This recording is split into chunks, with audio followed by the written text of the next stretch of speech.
Hey, Dave here from Living Opportunities. In these web series, we're going to help you find the usefulness, practicality, and value in some of the tech that exists in the market today, and some of the tech of the future.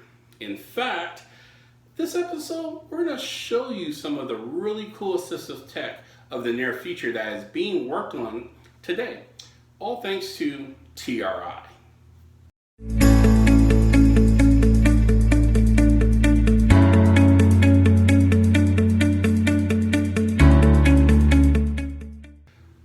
Look, I firmly believe that the future of assistive technology will benefit everybody, not just individual who experiences disabilities, or even just the elderly. I'm not the only one who thinks this way. Take, for example, TRI. Now, I mentioned TRI earlier in the video. TRI means Toyota Research Institute.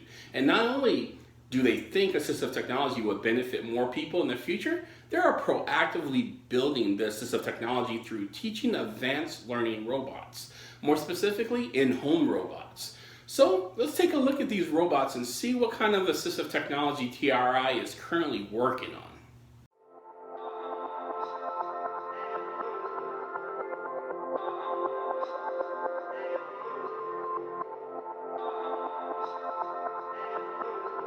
At TRI, we're developing several new capabilities that we believe will lead robots to assist and empower people in their homes. And more importantly, it'll allow older generations to age in place longer and with dignity.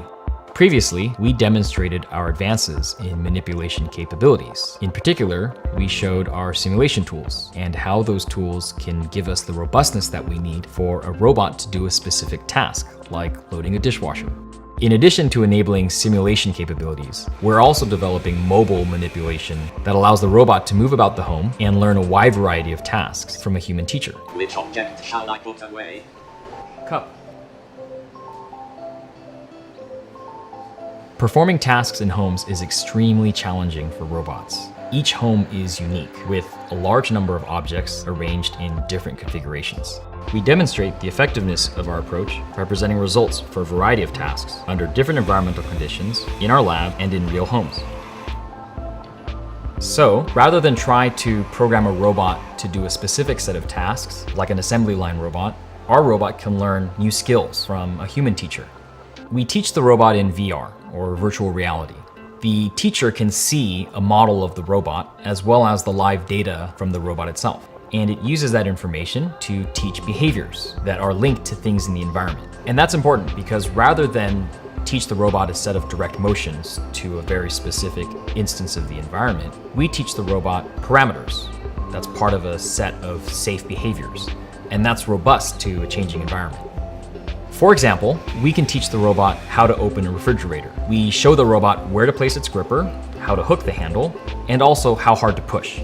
We can teach the robot about what objects in the scene are important, or what parts of an object are important, whether the object is a bottle or the refrigerator handle. Whichever the object is, wherever the object is, we can teach the robot how to handle it. We can also teach the robot about uneven surfaces in the home, those that it can drive over and those that it cannot. And we can teach it these things with just a very few examples. And once one robot learns that skill, it can pass that skill on to other robots. We call this fleet learning. Like simulation, we believe that teaching is a key capability that will enable robots to be useful in homes.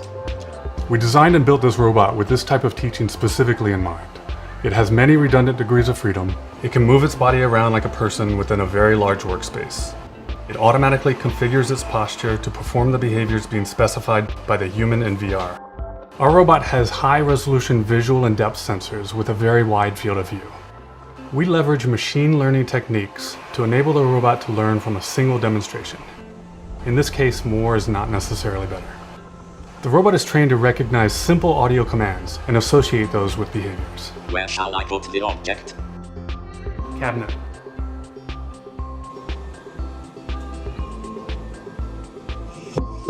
When the robot is taught a behavior, it associates that movement with what it sees in the scene before it. It then combines visual and depth data into a 3D representation of the environment. It then plans collision-free motion for its body and arms.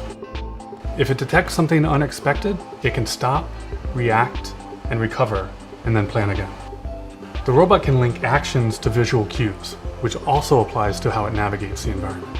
The robot does not need to build a global map of the home, but rather it can navigate like a person.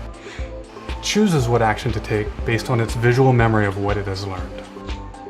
It's important to remember that our robots are research prototypes, not product concepts. We choose tasks for the robot that we believe motivate the right algorithm development. While the robot must currently be taught every behavior for a specific situation, we're working to generalize beyond individually taught tasks. Ultimately, as one robot learns a task in a home, all robots benefit collectively. Rather than focus on developing robots that replace human activity, we think it's better to focus on robots that amplify, empower, and assist human performance. Home robots are an important part of the solution to help an aging population live longer in their homes and to improve quality of life for everyone. At TRI, we are inventing and improving the key robotics capabilities that will make this a reality.